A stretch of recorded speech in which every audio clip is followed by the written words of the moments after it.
जय श्री कृष्णा दोस्तों, आप सबका स्वागत है आपके अपने चैनल ज्ञान खजाना में। और आज की वीडियो में सुनाने वाली हूँ वट सावित्री व्रत कथा। सावित्री राजश्री अश्वपति की पुत्री थी जो अपने पिता की एकमात्र संतान थी। सावित्री का विवाह धूमसेन के पुत्र सत्यवान से हुआ।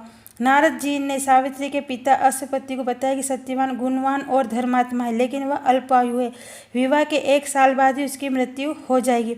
पिता ने सावित्री को काफ़ी समझाया, लेकिन वह नहीं मानी। उन्होंने कहा कि सत्यवान ही उनके पति हैं, वह दूसरा विवाह नहीं कर सकती है। सत्यवान अपने माता पिता के साथ वन में रहते थे। सावित्री भी उनके साथ रहने लगी। नारद जी ने सत्यवान की मृत्यु का जो समय बताया था, उससे पूर्व समय से सावित्री उपवास करने लगी। जिस दिन सत्यवान की मृत्यु का दिन निश्चित था, उस दिन वो लकड़ी काटने के लिए जंगल में जाने लगे, तो सावित्री भी उनके साथ वन में गई।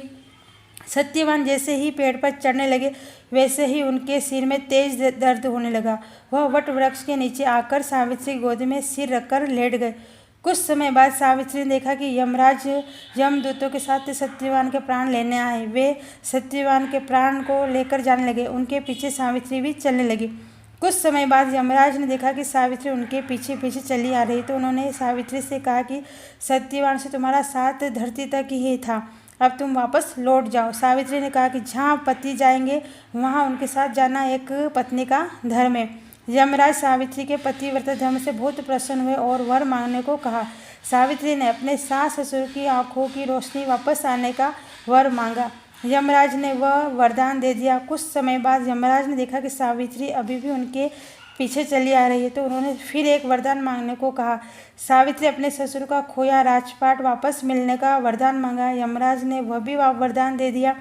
इसके बाद सावित्री यमराज के पीछे चलती रही। यमराज ने उनसे एक और वरदान मांगने को कहा। सावित्री ने सत्यवान के 100 पुत्रों की माता बनने का वरदान मांगा। अपने वचन से बंधे यमराज ने सावित्री को 100 पुत्रों की माता होने का वरदान दिया और सत्यवान के प्राण लौटा दिए।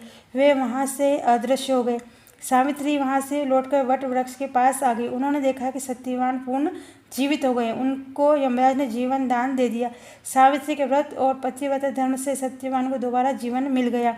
उनके ससुर को खोया राजपाट भी मिल गया। वे पहले की